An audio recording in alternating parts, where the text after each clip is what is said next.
1 सितंबर 2025 को माननीय supreme court के द्वारा एक फैसला दिया गया और यहाँ पर जब हम माननीय सुप्रीम कोर्ट के उस फैसले, उस आदेश को लेकर के बात करें, आप इसे आदेश ही बोलेंगे, तो टीईटी व्यवस्था के चलते जो पहले से नियुक्त शिक्षक हैं उन पर संकट, और वो संकट किस तरीके से, वो आदेश क्या था, आदेश की अगर हम बात करें तो यहाँ पर टेट परीक्षा के कंपल्शन को लेकर के, अनिवार्यता को लेकर के, कि अगर आपने टीईटी की परीक्षा पास नहीं की है तो वह आपको पास करना होगा, अदरवाइज आपकी नौकरी नहीं रहेगी। आप देखेंगे 2 लाख शिक्षकों की नौकरियों पर खतरा, सरकार ढूंढ रही है विकल्प।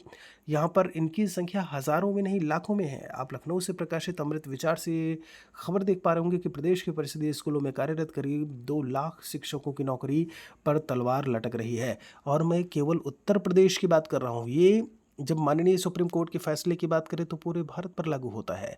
यहाँ पर यूपी में ही ये संख्या 2 लाख के आसपास है।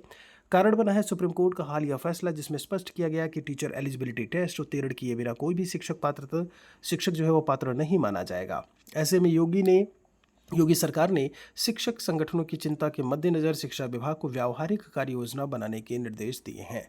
यहाँ पर यह कहा गया था, अगर हम आपको बात करें इस चीज़ को लेकर के, तो 2 अगस्त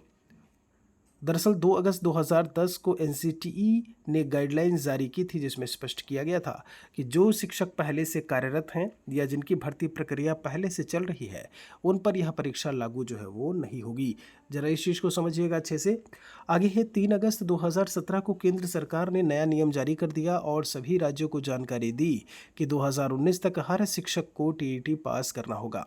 यहाँ पर अब उसके बाद की अगर हम बात करें, इसके विरोध में ही शिक्षक सुप्रीम कोर्ट चले गए और 1 सितंबर 2025 को कोर्ट ने सभी शिक्षकों को 2 साल में टीईटी परीक्षा पास करने का फैसला दिया है। मतलब 2 ही साल में आपको पास करना है, ये भी नहीं कि आप 2, 3, 4 साल, 5 साल ले लीजिए। केवल और केवल 2 साल दिया है, उसी में आपको टीईटी परीक्षा पास करनी है। यहाँ पर आप देखेंगे शिक्षा विभाग को कार्ययोजना बनाने के निर्देश दिए गए हैं। सभी शिक्षकों की विस्तृत सूची मांगी है जो टीईटी नहीं पास कर सके हैं। इसके साथ ही निर्देश दिए गए हैं कि ऐसे शिक्षकों को अब टीईटी पास कराने की व्यावहारिक योजना बनाई जाए ताकि उनकी सेवाएं बच सकें। तो आप देखेंगे यहाँ पर 2 लाख नौकरियां खतरे में। कहीं ना कहीं कोई ना कोई रास्ता यहाँ से ज़रूर सरकार जो है वो निकालने की कोशिश करेगी। नए पदों को लेकर के बात करें तो नए पदों का सृजन जो है वो अलग से होगा। यहाँ पर ये फॉर श्योर है कि जिनकी नौकरियां हैं, जॉब्स हैं, उन पर खतरा होने वाला है नहीं, लेकिन यहाँ पर कोई ना कोई रास्ता सरकार को ज़रूर निकालना होगा। खासकर जब हम बात करते हैं राइट टू एजुकेशन प्रकार का, ये जो 2017 में केंद्र सरकार का नोटिस निकला था ना, इसी के बेस पर ही जब हम बात करें तो सुप्रीम कोर्ट ने अपना काम किया है। अगर इसी में कुछ फेरबदल हो जाए, इसी में कुछ परिवर्तन हो जाए, तो कहीं ना कहीं फिर से पुनर्विचार की जो एक रिव्यू पिटिशन की एक तरीके से जो याचिका है वो दे करके और माननीय सुप्रीम कोर्ट से काम हो सकता है, चूंकि सबसे बड़ी कोर्ट वही है। अब उसके आगे कहाँ ही जाना।